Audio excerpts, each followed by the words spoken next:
अस्सलाम वालेकुम। आज की इस वीडियो में खुशामदीद। अफगान मुहाजिरीन को निकालने का वक्त पास आता जा रहा है, लेकिन जैसे जैसे वक्त गुजरता जा रहा है वैसे वैसे अफगान मुहाजिरीन की पाकिस्तान के लिए मोहब्बत भी बढ़ती जा रही है। और इसके अलावा खैबर पख्तूनख्वा, जहाँ पर सबसे ज्यादा अफगान मुहाजिरीन रहते हैं, वहाँ के वजीर आला अली अमीन गंडापुर ने अफगान मुहाजिरीन को निकालने से इनकार कर दिया है। अब जो अफगान मुहाजिरीन को 31 मार्च की डेडलाइन दी गई थी वो करीब आ गई है और सिर्फ 12-13 दिन बचे हैं इस डेडलाइन में। और यहाँ खैबर पख्तून के वजीर आला कहते हैं कि हम अफगान मुहाजिरीन को निकालेंगे नहीं। अब इस सब के पीछे असल वजूहात क्या है, इन सब पर बात करेंगे आज की इस वीडियो में।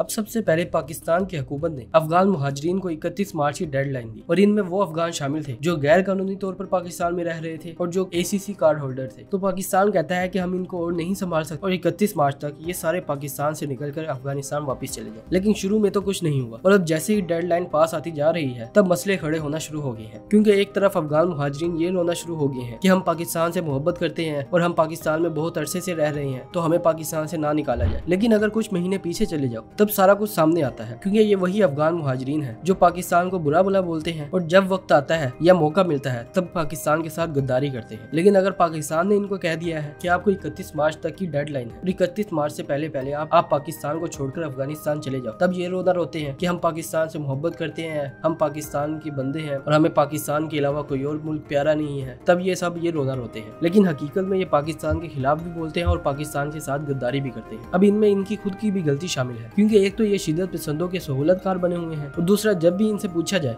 कि ये कौन है तब ये बहुत फख्र से बताते हैं कि हम अफगानिस्तान के पठान हैं। लेकिन अब अगर इनको निकालने की बारी आई है तो ये पाकिस्तान के मुहिब्बुल वतन बन गए हैं। अब अगर दूसरी तरफ खैबर पख्तूनख्वा के वजीर आला अली अमीन गंडापुर की बात सुने तो वो कहते हैं कि वफाक की पॉलिसी सही नहीं है और उन्होंने मुझसे पूछकर ये पॉलिसी नहीं बनाई। और इसके अलावा उनका ये भी कहना है कि हुकूमत को सूबे के लिहाज से पॉलिसीज बनानी चाहिए। और इसके अलावा उन्होंने सीधा कह दिया है कि मैं अपने सूबे से किसी भी अफगान मुहाजिरीन को निकालने के हक में नहीं हूँ। और इसके अलावा उन्होंने अपील की है कि जो अफगान मुहाजिरीन पाकिस्तान में काफी अरसे से रह रहे हैं और जिनके कारोबार पाकिस्तान में है, तो एक तो पाकिस्तान ना ही उनको अफगानिस्तान वापस भेजे और उनको पाकिस्तान में रहने की इजाजत दे, और इसके अलावा पाकिस्तान उनको पाकिस्तानी शहरी समझे। मतलब कि अली अमीन गंडापुर की नजर में ना ही पाकिस्तान की हुकूमत पाकिस्तान से अफगान मुहाजिरीन को निकाले और ना ही इन पर कोई दबाव डाले, और इसके अलावा उनको पाकिस्तान के शहरी होने की हैसियत से ट्रीट भी किया जाए। मतलब कि जो पाकिस्तान के शहरी को पाकिस्तान में रहने के हक है वही इन अफगान मुहाजिरीन को मिले। ये अली अमीन गंडापुर का कहना है। अब अगर अफगान मुहाजिरीन की तादाद पर नजर डालें तो जो ACC कार्ड होल्डर हैं उनकी तादाद तकरीबन 13 लाख से 15 लाख तक की है। और इसके अलावा जो गैर कानूनी तौर पर पाकिस्तान में रह रहे हैं, यानी कि ना ही उनके पास अफगान नेशनल कार्ड है और ना ही रेफ्यूजी कार्ड है और ये पाकिस्तान के किसी रिकॉर्ड में भी नहीं है, इनकी तादाद तकरीबन 10 से 12 लाख तक की है और ये कुल मिलाकर तकरीबन 25 लाख बनते हैं। लेकिन अगर एक्चुअल फिगर पे आए तो ये 30-35 लाख से कम नहीं है। और अगर हम 25 लाख को भी मानकर चलते हैं तो 25 लाख में से भी ज्यादातर लोग खैबर पख्तूनख्वा में रह रहे हैं। मतलब 12 से 13 लाख लोग सिर्फ खैबर पख्तूनख्वा में रह रहे हैं, जिनमें ACC कार्ड होल्डर और जो गैर कानूनी तौर पर पाकिस्तान में रह रहे हैं ये दोनों शामिल हैं। तो अगर पाकिस्तान की हुकूमत इन अफगान मुहाजिरीन को सारे शहरों से निकालेगी, मतलब इस्लामाबाद, कराची, रावलपिंडी, लाहौर, इन शहरों से अगर पाकिस्तान की हुकूमत अफगान शहरियों को निकालने में कामयाब हो भी जाती है तो ये सारे जाकर खैबर पख्तूनख्वा में रहने लगेंगे, क्योंकि वहाँ के वजीर आला अली अमीन गंडापुर कह रहे हैं कि हम इनको नहीं निकालेंगे। तो ये सुनकर सारे अफगान मुहाजिरीन खैबर पख्तूनख्वा का रुख करेंगे। और जैसे KPK के हालात चल रहे हैं और अगर इसके बाद सारे अफगान मुहाजिरीन KPK में रहने शुरू हो जाएंगे तो इससे खैबर पख्तूनख्वा को ही मसला होगा। अब इसमें अली अमीन गंडापुर की भी बहुत बड़ी गलती है, क्योंकि जब पाकिस्तान ने ये ऐलान किया था कि हम अफगान मुहाजिरीन को निकालेंगे तब अली अमीन चुप रहा और कोई बयान नहीं दिया। लेकिन जैसे ही वक्त करीब आता जा रहा है तब ये ऐसे बातें करना शुरू हो गया है। अब इसकी इन बातों के पीछे भी बहुत बड़ी वजह है, क्योंकि जब से अली अमीन गंडापुर की खैबर पख्तूनख्वा में हुकूमत बनी है तब से ये एहतजाज की कॉल देते हैं और ये हर दूसरे-तीसरे महीने इस्लामाबाद पर चढ़ाई करने आ जाते थे और इनके साथ ज्यादातर लोग अफगानी होते थे। और इसी वजह से अली अमीन गंडापुर को ये डर है कि अगर यही अफगानी वापस चले जाते हैं तो फिर मेरी बात कौन सुनेगा और मेरा साथ कौन देगा, क्योंकि जो खैबर पख्तूनख्वा के लोग हैं वो तो अली अमीन गंडापुर की ज्यादातर बात नहीं मानते। ये मैं उन लोगों की बात कर रहा हूँ जो अक्लमंद है, जो बेवकूफ है वो तो मान लेते हैं। तो अगर पाकिस्तान ने उन अफगान मुहाजिरीन को निकाल दिया जो अली अमीन गंडापुर की बातें सुनते थे या अली अमीन गंडापुर की बातें मानते थे, तो फिर गंडापुर की सुनने के लिए या उसकी बात मानने के लिए या एहतजाज के लिए कोई भी बाकी नहीं रहेगा। इसलिए गंडापुर चाहते हैं कि ना ही पाकिस्तान इन अफगान मुहाजिरीन को निकाले और ना ही उन पर दबाव डाले, क्योंकि खैबर पख्तूनख्वा में तकरीबन 15 लाख तक के अफगान अफगान मुहाजिरीन रह रहे हैं। और अगर इन 15 लाख लोगों की अली अमीन गंडापुर को सिंपैथी मिल जाएगी, मतलब कि जैसे उन्होंने ऐलान किया कि अफगानिस्तान हमारा ब्रदर इस्लामी मुल्क है, तो हमें इन अफगानियों को निकालना नहीं चाहिए। तो ऐसे सारे अफगान मुहाजिरीन ये सोचने लगे कि गंडापुर कितना अच्छा बंदा है, ये हमारे लिए आवाज उठा रहा है और ये हमारे साथ खड़ा है। लेकिन आखिर में होना वही है जो वफाक चाहेगी, क्योंकि अली अमीन गंडापुर ऐसे बयान तो दे देता है लेकिन बाद में उसको मानना तो वही पड़ता है जो असल हुक्म होता है। तो ये सिर्फ और सिर्फ अली अमीन की बढ़त समझ लो या उनका सिंपैथी गेन करने का तरीका। अली अमीन गंडापुर को अफगान मुहाजिरीन से कोई ज्यादा मोहब्बत नहीं है, ये सिर्फ और सिर्फ उनका पॉलिटिकल स्टंट है जो बाद में भी पता चल जाएगा। तो अब जो पाकिस्तान की हुकूमत ने इन अफगान मुहाजिरीन को निकालने के लिए काम शुरू किया है वो बहुत ही अच्छा है, और अगर पाकिस्तान इसमें कामयाब हो जाता है तो पाकिस्तान के ज्यादातर मसले हल हो जाएंगे। और ये जो पिछले कुछ महीनों से शिद्दत पसंदी में जो इजाफा होता जा रहा है वो भी कम हो जाएगा, क्योंकि यही लोग इन शिद्दत पसंदों के सहूलतकार बनते हैं और ये बाद में जाकर पाकिस्तान के लिए मसला बनते हैं। क्योंकि ये जो गैर कानूनी तौर पर पाकिस्तान में रह रहे हैं, जिनका ना ही रिकॉर्ड पाकिस्तान के पास है और ना ही किसी और के पास, तो यही वो लोग होते हैं जो इन शिद्दत पसंदों के सहूलतकार भी बनते हैं और इनको ज्वाइन भी करते हैं, और ये चोरी डाके जो ऐसी चीजें होती हैं इनमें भी मुलविस होते हैं। तो अगर ये निकल जाएंगे तो ज्यादातर मसले पाकिस्तान के हल हो जाएंगे। अब बस 31 मार्च तक की देर है, उसके बाद देखते हैं कि पाकिस्तान क्या करता है, क्योंकि पाकिस्तान ने कुछ तो काम करना शुरू कर दिया है। जिन अफगान मुहाजिरीन ने गैर कानूनी तौर पर पाकिस्तान के शनाख्ती कार्ड बनवाए थे उनको ब्लॉक करना शुरू कर दिया है। इसके अलावा भी पाकिस्तान बहुत से इकदाम उठा रहा है। अब देखना यह है कि पाकिस्तान आगे क्या करता है, और आपको क्या लगता है कि पाकिस्तान इनको निकालने में कामयाब हो जाएगा कि नहीं? अपनी कीमती राय का इजहार कमेंट सेक्शन में जरूर कीजिएगा। और अगर आपको ये वीडियो अच्छी लगी है तो लाइक करें, शेयर करें और चैनल को भी सब्सक्राइब करें। मिलते हैं अगली वीडियो में, तब तक के लिए अल्लाह हाफिज़।